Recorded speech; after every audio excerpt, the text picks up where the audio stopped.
Mary. What are you doing here? Farmer Kylie, I am digging the most incredible ditch. Look, Maddie's digging too. Wow. Let's see if I got it to 24 inches. Yes, excellent. This fantastic trench is for the electricity for our new outdoor classroom. So this is the first fun thing. The trench that we dug out to the classroom, there's going to have electricity for all sorts of great things we can do out there. Wow, Maddie, awesome! You're finishing it off. Whoa, that's fantastic. Yeah. Here, let me get it. Let me see if it's the length, whatever it is, the depth. 24? 24. Perfect. Magic number. All right, super. Well, let's be careful. You want to see the second fun thing? Wow, look at this. It's such a long trench. It's going to go underneath the fence. We've got to dig that out, and then it comes up here, and then here is the power, where the power panels are going to go, and we'll have outlets so that we can have all sorts of different things that you need electricity for, because electricity is a very cool thing, isn't it? So we're going to have electricity here, but look at this fantastic building. It is so beautiful. We have almost everything done except for the plywood is going to go up next, and then on top of that is the roof, and then there's some really other fun things coming, but I'm going to save that for a future video. So here's our outdoor classroom pole building. Thanks to all of you wonderful donors and volunteers who have helped to fund it and build it. Now, what's happening at the farm? Let's go to fun thing number 3.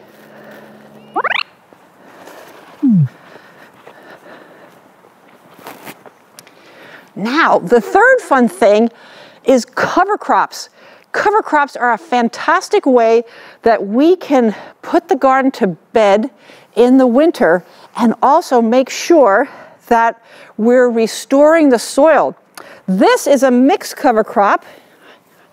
There's rye and field peas and vetch and clover in it.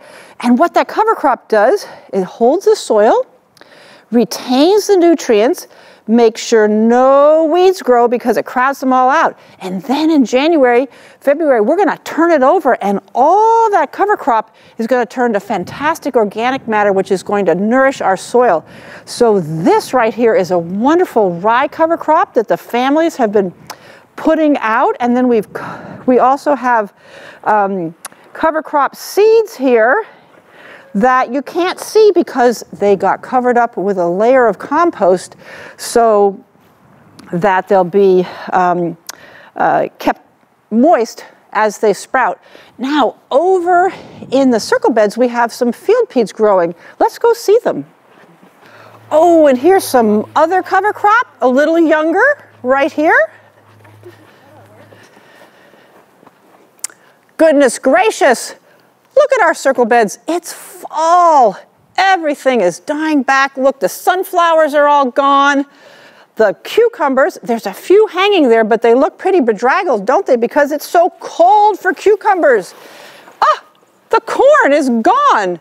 It's all gone. And look at our scarlet runner beans. They are actually, look at this. We're getting some scarlet runner beans. Look, see, the pods are all brown. And let's see what happens when I open it up. Okay, let me just make sure they don't pop out. Look at those beautiful scarlet runner beans. They are ready to go in soup, or once they dry out a little bit more, they can be seeds for next year. Now I was going to show you some peas.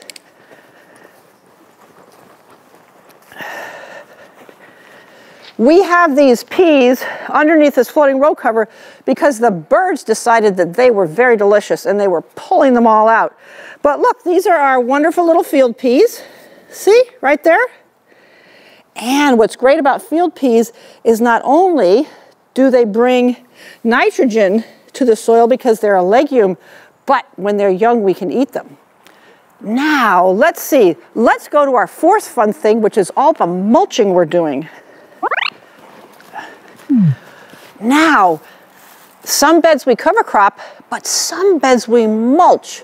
And there's different kinds of mulch. This is barley straw that we got from Coopville, from a farmer in Coopville.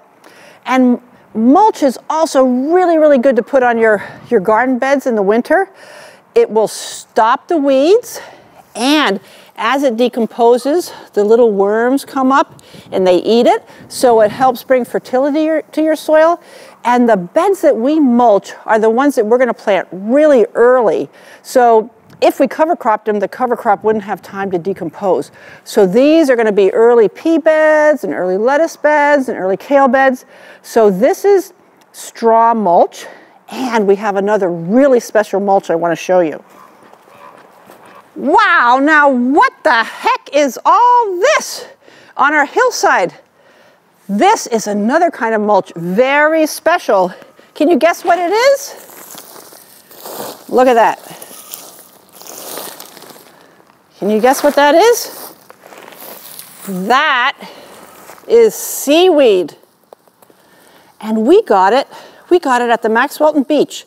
Now, in order to harvest seaweed from the beach, you need to get a shellfish permit, which includes seaweed harvesting, and you can get that at SeaBo's.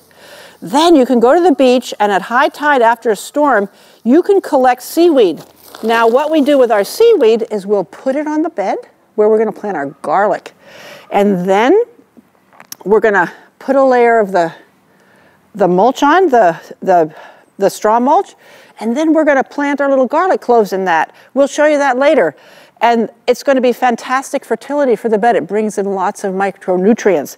Now, you can put seaweed mulch anywhere in your garden, not just in your garlic bed, but you want to make sure that you wash it off. There's a lot of sand in here and also a little bit of salt. So we're going to wash that off. We have it on the hillside so it can be washed by the rain, but we'll do it with a hose. But anyway, this is another really cool mulch that we here on Whidbey Island can add to our garden for very special micronutrients to our soil. Oh, a fifth fun thing. I hear a family. What are you doing here? I'm taking calendulas. Oh, and are you going to make special salve? Yes, with olive oil and beeswax. That's so wonderful. Thank you so much for coming and working at the farm. And also, calendulas are sticky. They are. Yes, that's all that healing resin that's in the calendula flower. So we have families coming from SWAP and families coming from SWA and kindergartners at the farm. And that is really fun. So thank you so much. Bye from the farm.